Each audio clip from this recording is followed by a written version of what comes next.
le procès de Sénabré, s'il y a lieu, va avoir quand même des répercussions internationales et même nationales très importantes. Ici à l'intérieur du Sénégal, déjà, les gens parlent de personnalités sénégalaises qui pourraient être éclaboussées par ce procès. Parce que quand Sénabré est venu au Sénégal, il est venu avec beaucoup d'argent qu'il a investi dans le pays et qui a fait que certains se demandent les immeubles qui sont construits des fois à la part de l'indépendance du Sénégal, est-ce que ça ne va pas être mis sur la table? Vous savez, il est prévu beaucoup de choses justement dans ce statut-là qui organise le fonctionnement de ces chambres africaines extraordinaires. Il y a eu beaucoup de choses. J'ai dit vraiment ce statut règle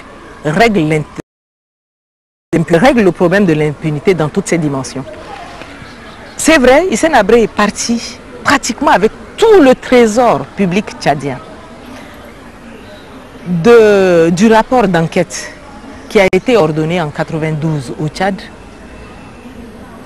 il ressort une cagnotte de 7 milliards de francs CFA.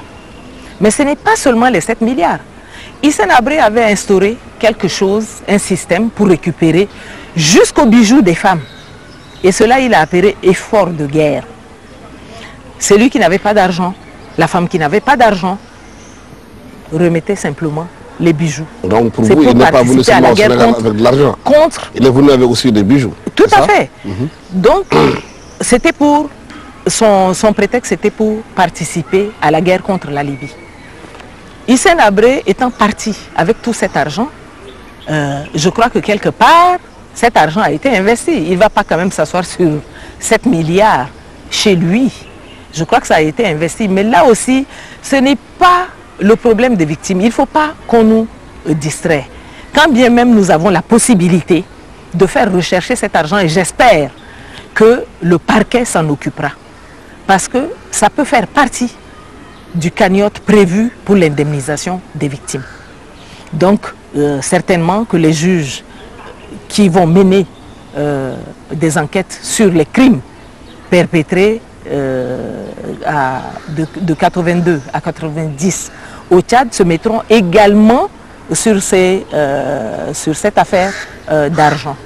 Mais cela se fera. Mais pour l'instant, nous nous attelons à ce que vraiment tout ce qui a été fait, tous les crimes qui ont été perpétrés de 82 à 90 soient pris en compte par les enquêteurs qui seront sur place.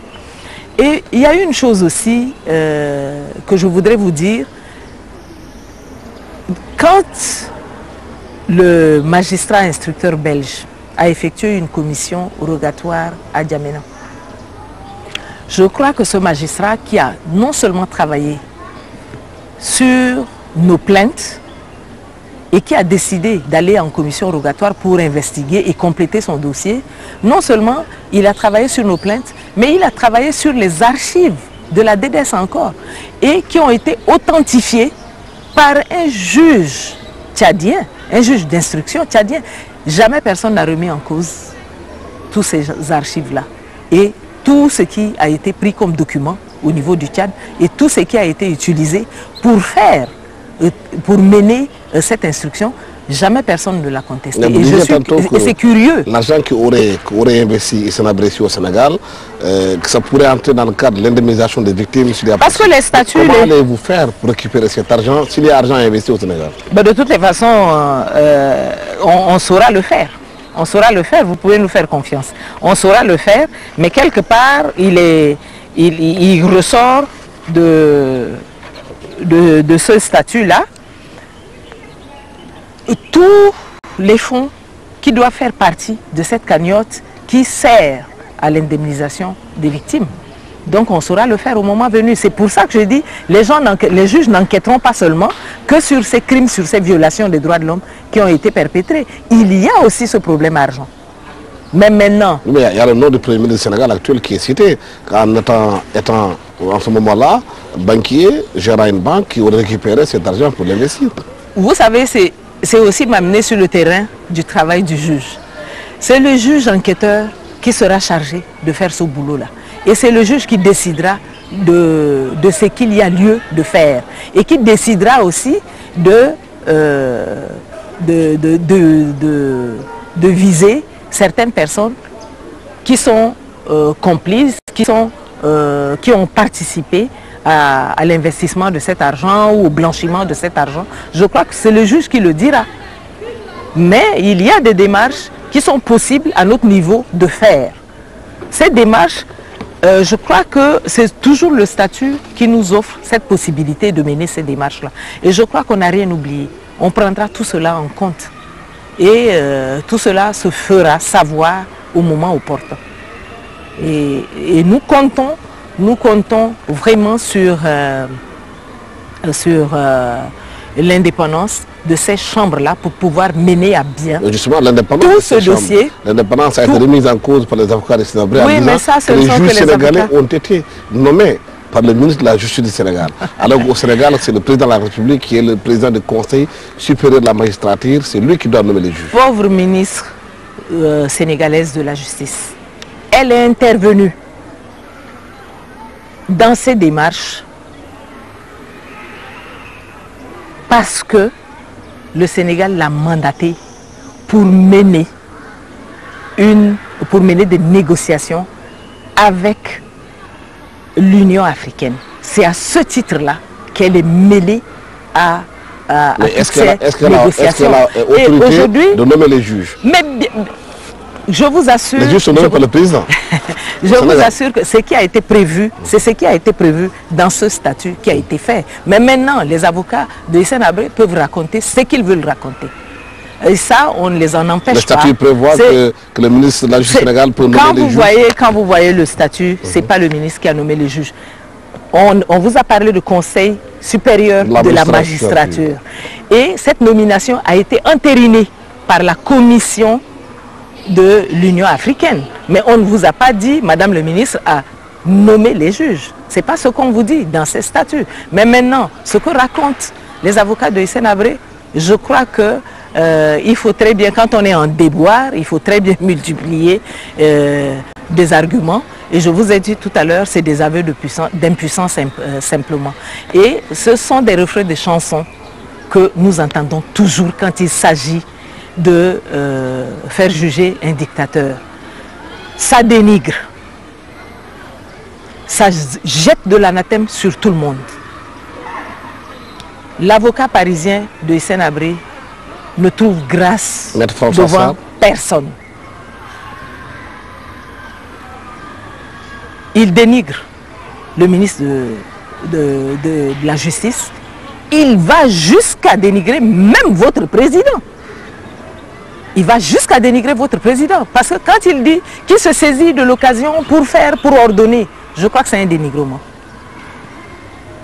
Il jette de l'anathème sur la Cour internationale de justice, qui est la haute cour de ce monde-là. Il jette de l'anathème sur cette cour. Il dit que cette cour n'est pas assez informée, que cette cour est sous-informée dans cette affaire Hissène Habré. Il jette de l'anathème sur tout le monde. Est-ce que dans la procédure, il est prévu aussi que les avocats d'Hissène Habré puissent aller au Tchad, enquêter aussi, de l'autre côté, pour voir ce qui s'est passé? Est-ce qu'ils ont cette possibilité-là de le faire?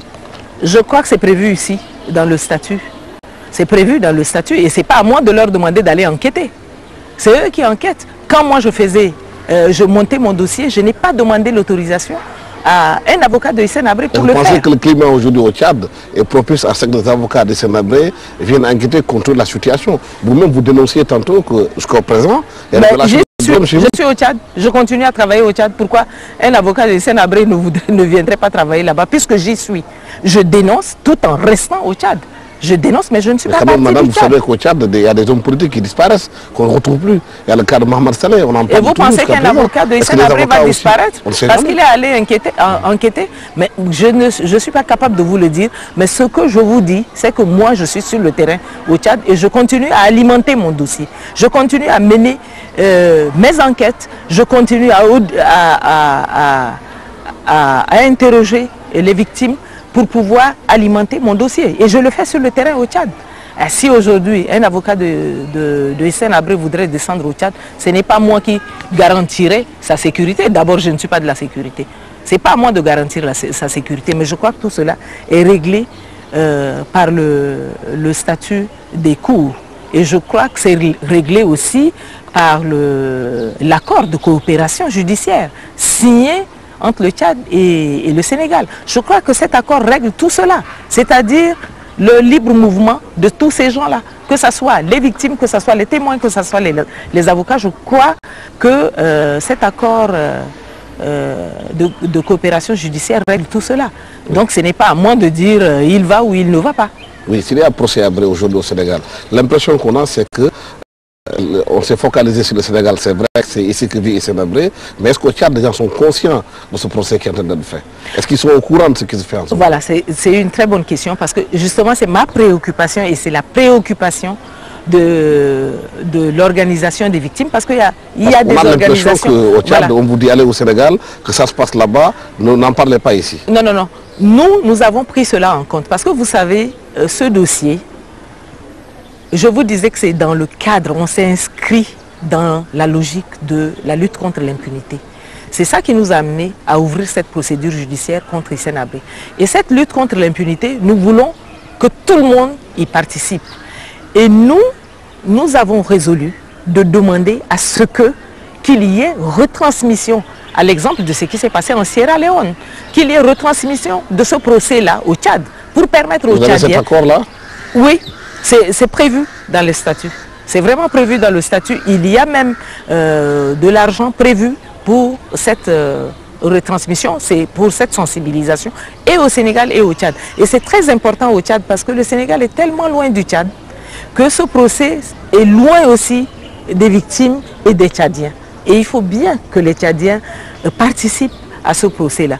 Et nous, l'effet escompté, c'est un effet... la présence de ces victimes ici au Sénégal qui viendront assister au procès. Comment allez-vous organiser tout ça? Il y en a, mais ce ne sont pas toutes les victimes qui pourront faire le déplacement sur le Sénégal. Je crois qu'il y a un nombre de témoins, un nombre arrêté à 100, 150 de témoins.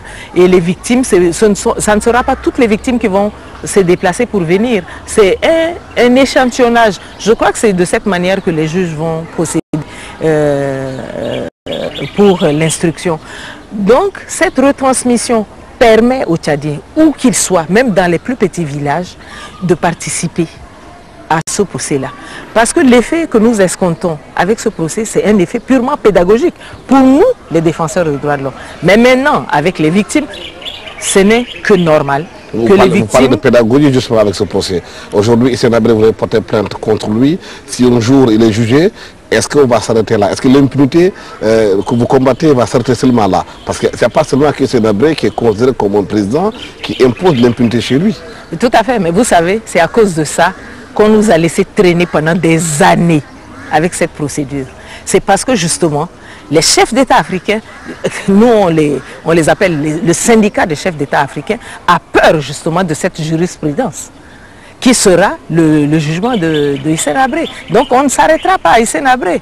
Tous ceux qui auront violé les droits de l'homme, je crois qu'ils passeront devant les juridictions, ça c'est sûr.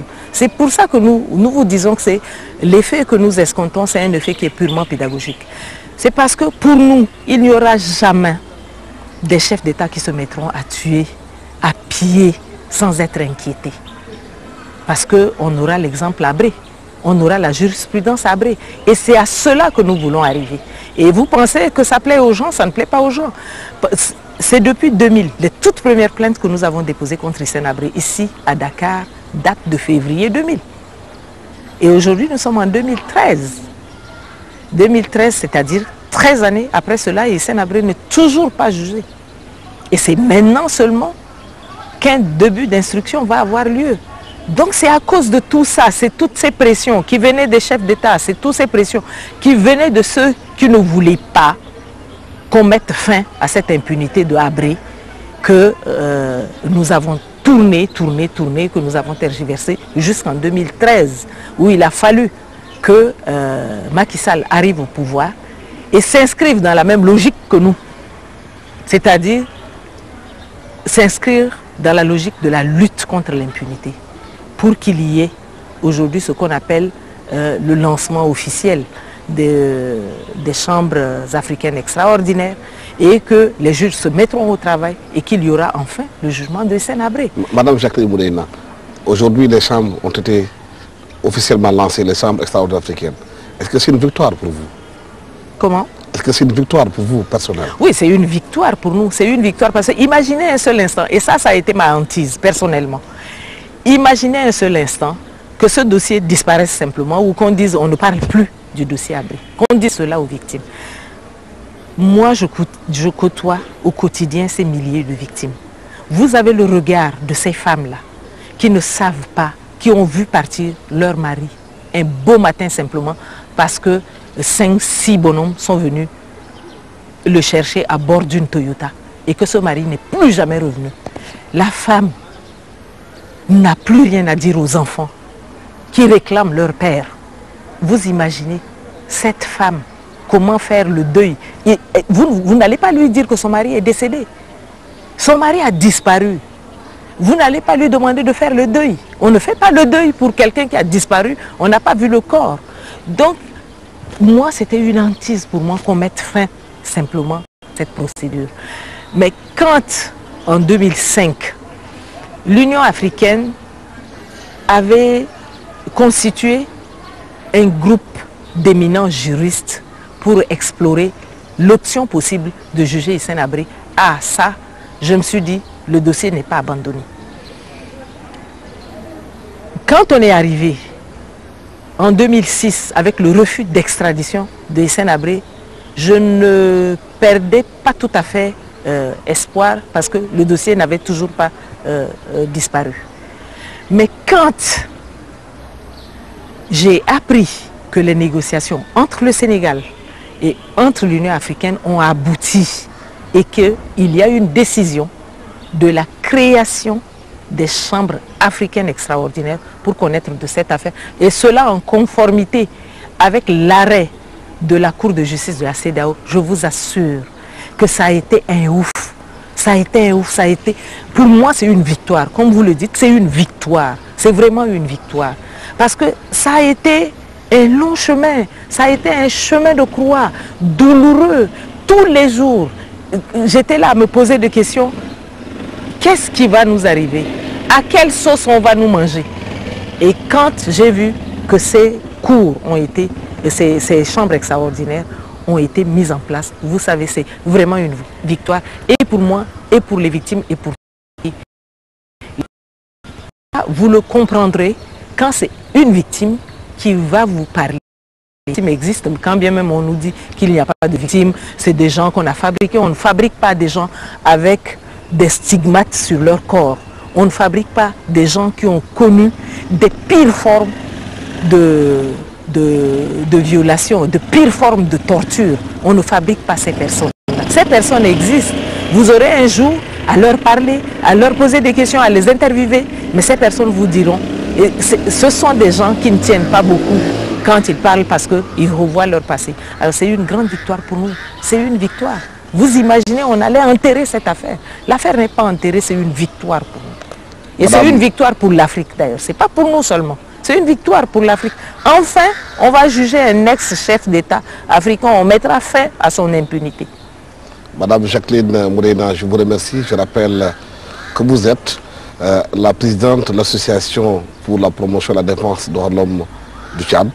Et ensuite, que vous êtes l'un des avocats des victimes d'Habré. Merci d'avoir accepté d'être avec nous sur cette émission Question Directe avec toute mon équipe technique qui est venue ici dans les jardins de Douta Seck réaliser cette émission. Merci. Au revoir.